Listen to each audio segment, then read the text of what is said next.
first weed we're going to look at is called common mallow. Common mallow is easily identifiable by its round to heart-shaped leaves, the fact that the leaf basically terminates at the end of each stem, and it's a very flat, sprawling plant for the most part. You will find sometimes that there will be little tiny flowers and seeds that are called cheeses. They look like a little mini wheel of cheese when you peel them. And all parts of this plant are edible. The leaves taste very much like lettuce. They really don't get bitter very easily, so they make a nice filler for salad.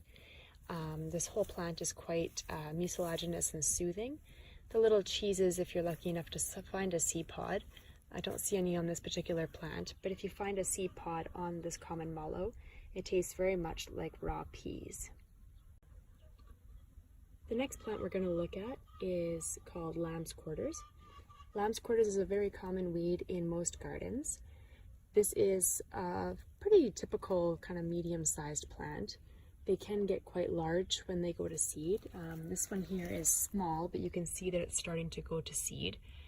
And you can usually identify it by the fact that the bottoms of the leaves have a little bit of a white coating on them that can kind of be brushed off.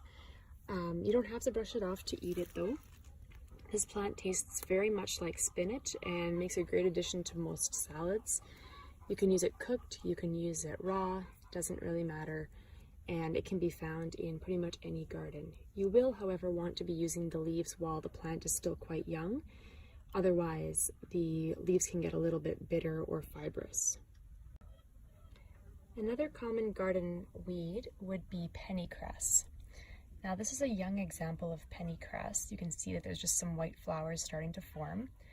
As with everything else in the mustard family, the flowers do have 4 petals, 6 stamen, which 4 of the stamen will be long and 2 of them will be short if you look up really close at it. This plant would be about the right size to actually eat the leaves. The leaves at this point would taste quite peppery and a little bit like arugula. Once the plant gets more mature, it's a little bit more easily identified. If we take a look at this example here, you can see that it has penny-like seed heads on it that will turn brown. The seed heads can be cooked and used as well, or ground up to make a poor man's mustard. But by this point, the leaves would be quite bitter and tough, so you wouldn't really want to be eating the leaves at this stage. Another common plant that you may find in Saskatchewan, this one is growing in my garden, but you may just find it on hillsides. This particular plant here is called globe mallow. Now globe mallow lies quite close to the ground. It's more of a bit of a ground cover, standing only about 6 to 8 inches high. But this plant is edible. The leaves are edible, the flowers are edible like most mallows, and the flowers are really quite delicious on this plant. They even remind me a little bit of those marshmallow, fake strawberry marshmallow candies. They're really quite delicious and can be added to any salad.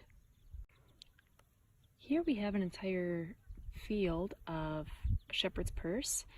The other examples that we showed didn't have very clear seeds on them, but these ones here you can definitely see the little heart-shaped seeds of the shepherd's purse.